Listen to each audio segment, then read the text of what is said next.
Hello, everybody.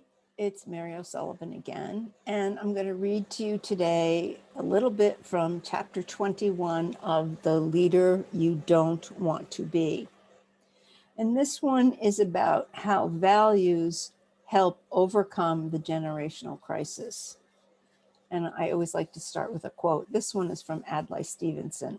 And he says, "That which seems the height of absurdity for one generation often becomes the height of wisdom in another." Growing worldwide influence in business causes the need for understanding cultural differences. In fact, cultural differences exist within countries, within regions, and surely within organizations. Having lived in 5 different states, traveled to 2 different countries, and worked at 3 different companies, I've noticed a jarring difference among cultures. For instance, New England is a very different place, very different from other regions in the US, and they are not shy about letting you know if you didn't come here via the Mayflower. Some companies hire for specific talent, others expect employees to fit like slots in their roles. Yet aside from these long-standing disparities, leaders face even greater challenges to organizational cultures with the oncoming generational sea change.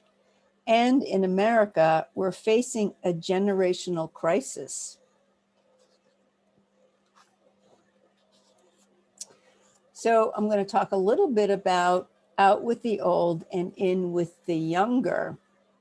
In the next decade, about 60% of the workforce, baby boomers, is set to retire. Many older workers have devoted their lives to their careers, and some are not ready to give it up anytime soon. Some boomers do have retirement in their sights and intend to leave work and career in the rearview mirror.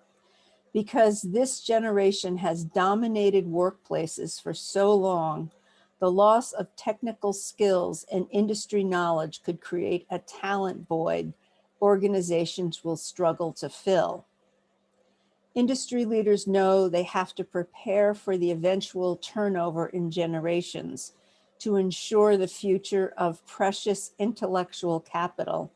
In certain organizations, more and more young faces are integrated every week. These organizations welcome Gen X, millennials, and the Gen Ys and Zs, young people emerging as the next great hope for business continuity and talent retention. The hope is that the boomers hang around long enough to mentor and teach the treasure trove of knowledge they've possessed for so many years. And that is really a problem a lot of industries are facing today. Boomers are retiring more and more every day, and yet they have so much intellectual capacity and just business acumen, knowing the industries that they work in, and that intelligence needs to be passed on to the younger generations coming in. So you'll learn more about my book, The Leader You Don't Want to Be. On April 27th, we're having our launch, and my goal is to sell 100 copies at least on that day, and let's make it a true Amazon bestseller. So I hope to see you all on April 27th. We're starting around 9 o'clock. We'll go to about 3:30 or so. And if you want to get online, just let me know in the comments and I'll join you. I'll have you join the Facebook Live. And you can ask me any questions or we can talk about your business. So that's all for today. And I'm wishing everybody good reading. And don't forget, buy the book. Bye now.